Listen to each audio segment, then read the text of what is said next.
Halo Bapak Ibu Penjuru KB Provinsi Gorontalo. Berikut kami akan sampaikan sedikit informasi tentang tata cara pengisian SKP di SIM SDM. Seperti kita ketahui bersama, SKP adalah suatu kewajiban bagi seluruh ASN, termasuk juga penjuru KB di Provinsi Gorontalo.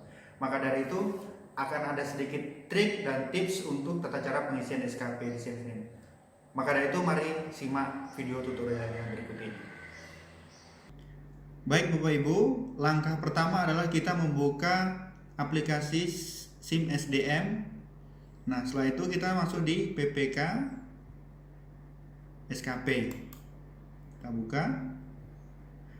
Bagi yang belum mengisi, klik saja tampilkan. Karena saya sudah mengisi dan sudah saya simpan, jadi saya buka.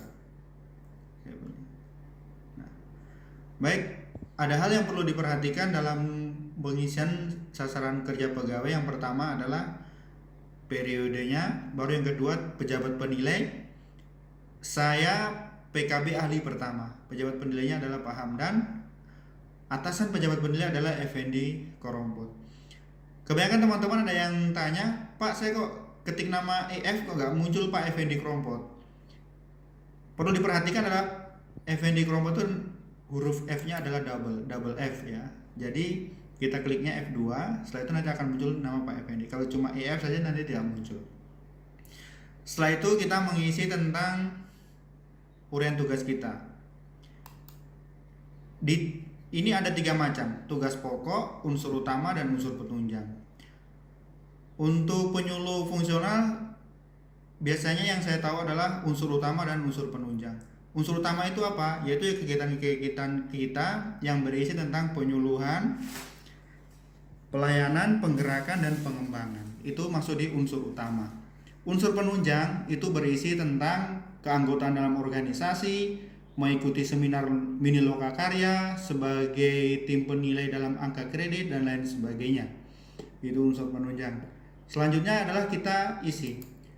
Baik Ibu, perhatikan untuk mengisi kegiatannya adalah yang pertama, kita harus menyesuaikan dengan kontrak kinerja kita di awal tahun. Ini yang pertama. Yang kedua, kita juga harus memegang buku panduan, yaitu buku biru ya, buku biru bagi penyuluh KB perka BKKBN tentang penyuluh fungsional.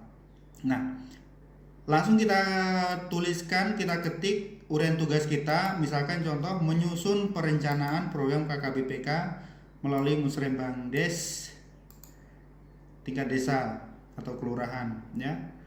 Saya punya wilayah binaan misalkan 5 desa. Jadi saya mengikuti Musrembang Des sebanyak 5 kali dan angka kreditnya 0,3. Sebenarnya per satu kegiatan ini angka kreditnya adalah 0,6. 0,3 ini adalah akumulasi dari 5 kegiatan ini. Nah, untuk kuantitas dan outputnya, kalau outputnya adalah di buku biru tertulis laporan, ya kita isi laporan. Kalau di output di buku panduan buku biru perka BKKBN itu adalah laporan, ya kita isi laporan.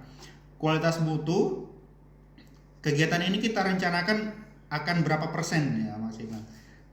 Misalnya 100 ya, saya isi 100, baru waktu dan bulan. Kegiatan ini berlangsung berapa bulan? Kalau 12 bulan, 1 tahun ya kita isi 12. Kalau misalkan 1 ya kita isi 1. Untuk biaya dikasih kosong. Dan seterusnya. Yang perlu diperhatikan, angka kredit di sini adalah akumulasi ya, jangan per satu kegiatan ini, nanti akan terjumlah di sini cuma sedikit Bapak Ibu.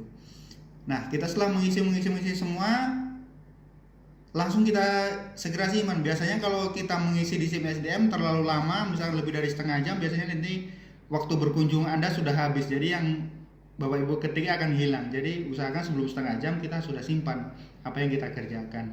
Nah, setelah itu kita lihat lagi, kita perhatikan, kita jumlah semua total angka kredit kita. Ya.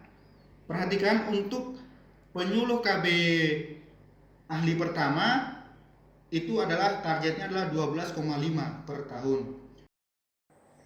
Nah, Bapak Ibu, bagaimana? Barangkali bisa bermanfaat bagi Bapak Ibu. Untuk selanjutnya barangkali ada yang belum bisa dipahami atau masih ada pertanyaan, silahkan japri ke saya atau nelpon ke nomor HP saya. Baik, terima kasih. Pesan saya, berencana itu keren.